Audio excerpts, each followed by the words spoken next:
साथियों, आप देख रहे हैं बीएमटीवी यूट्यूब चैनल। मैं सतवंत सिंह राणा। सभी साथियों को फूले अम्बेडकर प्यार, जय भीम, जय जोहार, जय संविधान। साथियों, अभी तक आप लोगों ने मेरे चैनल को सब्सक्राइब नहीं किया तो सब्सक्राइब करें, बेल आइकन को प्रेस करें, वीडियो नीचे कमेंट जरूर करें। साथियों, इस वीडियो के माध्यम से बात करेंगे कि बीएसपी की 5 राज्यों में 4 राज्यों के जो चुनाव हुए, 5 राज्यों के चुनाव हुए, लेकिन 4 राज्यों के बारे में बातचीत करेंगे। बीएसपी की क्या हालत है, क्या बीएसपी का मूवमेंट, मिशन मानवर कांसीराम का पुनः जीवित हो पाएगा, और इसके बारे में हमें आप कमेंट सेक्शन में प्रतिक्रिया शेयर करो। साथियों, कुछ आंकड़े हैं, बात कर ली जाए। तेलंगाना के अंदर 1.39% वोट मिला। ये श्रेय प्रवीण को जाता है, जो प्रवीण कुमार है, जिन्होंने इतना एक्टिव पॉलिटिकल की, राजनीति की, वहां पे गतिविधियां बढ़ाई, समाज से कनेक्टिविटी कंटिन्यू बनाई, समाज के अंदर गए लोगों से कंधे से कंधा मिलाया। उसकी वजह से 1.39% वोट मिला। मध्य प्रदेश में 3.35% वोट मिला। राजस्थान में 1.82% वोट मिला। छत्तीसगढ़ में 2.7 वोट मिला। 2 सीटें आई राजस्थान में, बाकी कुछ नहीं मिला, झुंझुना मिला। और मायावती जी का सर्वजन नेता है, सर्वजन सुखाए नारा तेल लेने चला गया।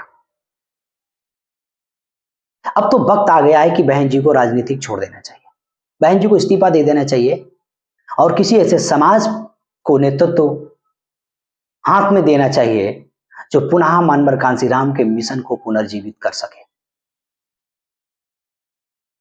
नहीं तो ट्विटर राजनीतिक चलती रहेगी। मायावती जी 2-3 रैलियां कर लेंगी, फूंक लेंगी, इसके बाद में रिजल्ट क्या होगा? 0 सन्नाटा। ये क्या माइनस में है बीएसपी? हर राज्य में, हर चुनाव में माइनस में जा रही है, खत्म होने के कगार में धीरे धीरे जा रही है। और मैं कह देता हूं तो मेरे खिलाफ में लोग मुझे गाली गलौज करते हैं। मैं साथियों उनमें नहीं हूं, मेरा सिद्धांत है। महापुरुष कहते थे, आवाज उठाओ, अगर आवाज नहीं उठाओगे, अनभक्ति करोगे, तो आने वाले समय में तुम अपने समाज के लोगों की लाशें उठाओगे और उन लाशों पर बैठकर रोना रोओगे। ये तुम्हारे नेता ही, तुम्हारे लोग ही, तुम्हारे समाज के नेता लोग ही तुम्हें बेच लेंगे, तुम्हारे हक अधिकारों को खत्म करवा देंगे। जो डॉक्टर बाबा साहब अम्बेडकर ने संविधान दिया, तुम्हें आजादी दी भारतीय संविधान के माध्यम से, हमारे नेता कहेंगे संविधान को हटाओ। क्यों? हमारा सारा का सारा पॉलिटिकल सिस्टम आज ब्राह्मणवादी व्यवस्था के जाल में फंस चुका है। कहीं से सारा का सारा अंधकार है।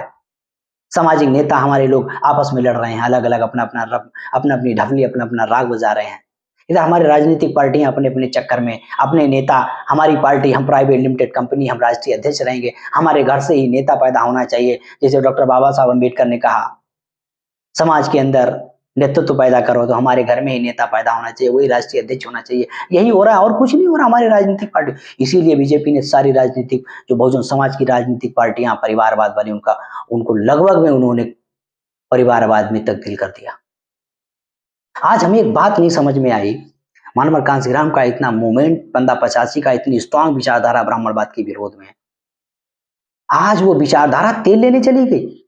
आज संघ परिवार की संविधान विरोधी विचारधारा, SC ST OBC की विरोधी विचारधारा, धार्मिक कानून प्रस्थापित करने के लिए संविधान खत्म करने की विचारधारा, संविधान को ना मानने वाली विचारधारा, आए दिन अन्य अत्याचार करने वाली विचारधारा, लोगों पर जाति के नाम पर, छुआछूत के नाम पर मार दिया जाता है, मुंह पर मूत दिया जाता है, ये विचारधारा, 5 किलो राशन दिया जा रहा है, यहाँ के अछूतों के, OBC के अधिकार खत्म किए जा रहे हैं, संवैधानिक अधिकार खत्म किए जा रहे हैं। एक भी संवैधानिक अधिकारों को लागू करने का बीजेपी काम नहीं कर रही है। ये बीजेपी की आरएसएस की विचारधारा, लेकिन लोगों की बीजेपी के प्रति मानता है। बड़ा ताज्जुब बात है। सारा का सारा बीजेपी का एजेंडा इंडिकेटिव में समाज के है, SC ST OBC के, लेकिन फिर भी SC ST OBC के बीजेपी को वोट क्यों दे रहे हैं? और बीएसपी के लोग अपने ही लोगों को क्यों नहीं रोक पा रहे?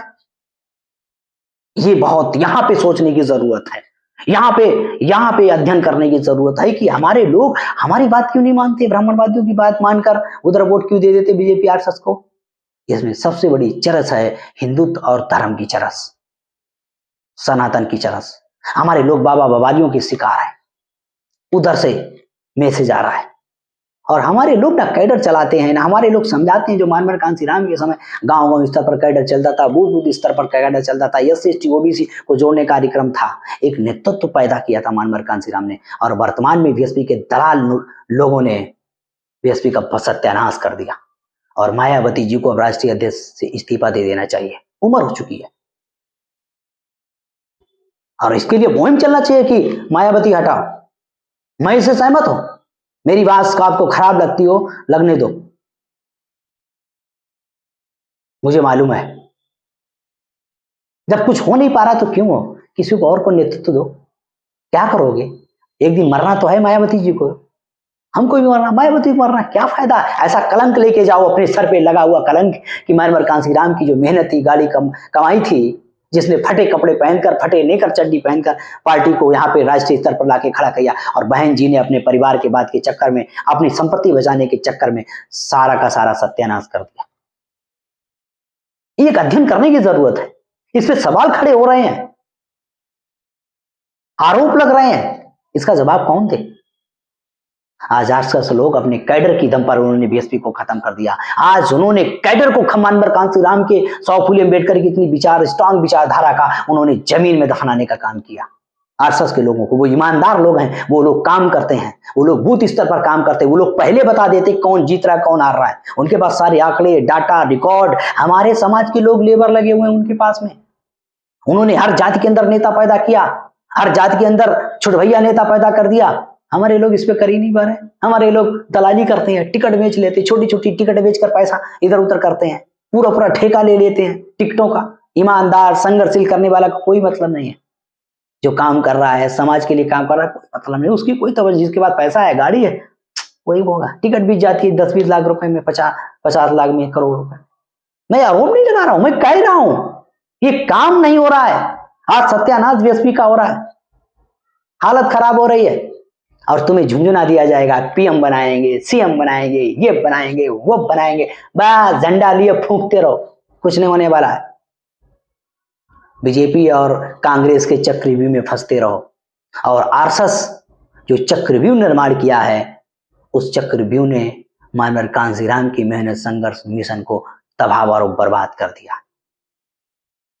हम तो धन्यवाद देना चाहेंगे आरएसएस के लोगों को, वो लोग अपने लिए प्रति ईमानदार लोग हैं, वो लोग ब्राह्मणवादी व्यवस्था को प्रस्तावित करने के लिए काम कर रहे हैं, चाहे राजनीतिक हो, चाहे सामाजिक हो, चाहे धार्मिक हो, हर जगह पर वो अव्वल है।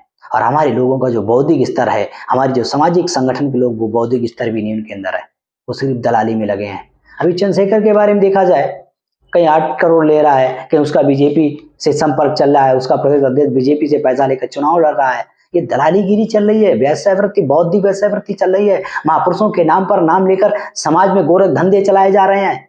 बाबा साहब अम्बेडकर के नाम पर एक मार्केट खड़ा कर दिया गया दलाली का, उस पर लोग काम हो रहा है। और मैं कह देता हूं तो मेरी बात बहुत लोगों को खराब लगती है, मेरे चैनल को विरोध करते हैं, अनसब्सक्राइब करते हैं, कमेंट करते हैं, गालियां देते हैं, मुझे समझ नहीं आती। मुझे बहुत समझ आ रही है, मैं सब समझ रहा हूं, बहुत स्थिति खराब है। आज एससी और ओबीसी के लोग हिंदुत्व के जाल में फंसे हैं। जब तक इनको आरएसएस की विचारधारा को काउंटर करके बाहर नहीं निकाला जाएगा, इन लोगों के अंदर नेतृत्व पैदा नहीं किया जाएगा, बौद्धिक नेतृत्व, कुछ नहीं होने वाला है। मेरी बात गांठ बांध लेना, कुछ नहीं होने वाला है। कुछ भी कर लो तुम, कुछ नहीं होने वाला। 2024 में लिख के रख लेना, बीजेपी पूर्ण रूप से बहुमत में सत्ता में आएगी, लिख के रख लेना, दोबारा सरकार बनाएगी, यही हालत होगी। ना गठबंधन में कोई खट्टा होगा, वो गठबंधन को ऐसे हवा में उड़ा देंगे, पता भी नहीं चलेगा। कहाँ कहाँ गठबंधन करोगे, कहाँ कहाँ करोगे, सब जगह वो मजबूत हो गई है, कहाँ नहीं है, सब जगह मजबूत है। बस 60% पे अकेले बैठे हुए, बाकी तो सब तुम लोग हो। 60% उनके पास अकेले जीतने के लिए, 60%, 50% देगा, 45 देगा, 42 देगा, जीत लेंगे वो। उन्होंने जो ताश के पत्तों की तरह आज बहुजन समाज पार्टियों को बिखेर दिया है, हालत खराब कर दी, इस पर चिंतन और मंथन करने की जरूरत है। बीएसपी के भक्तों को बड़ा सोचने की जरूरत है, काम करने की जरूरत है, और मायावती जी को इसके बारे में बहुत बड़ा एक अध्ययन करने की जरूरत है, बाहर निकलने की जरूरत है, और सड़कों पर आंदोलन में समाज को लाने की जरूरत है, और एक सक्रिय राजनीति की वर्तमान में जरूरत है। अगर ये बीएसपी में नहीं हुई तो आने वाले समय में बीएसपी एक कहीं नाम होगा कि कोई बीएसपी पार्टी थी, हमारे लोग किस्सा सुनाया करेंगे। ये हालत हो जाएगी आने वाले समय में। साथियों, आपको वीडियो कैसा लगा कमेंट करें, ओपिनियन शेयर करें और इस वीडियो के लिंक अपने व्हाट्सएप ग्रुप पर शेयर जरूर करें। देखते रहे BM टीवी 2 इस वीडियो में आज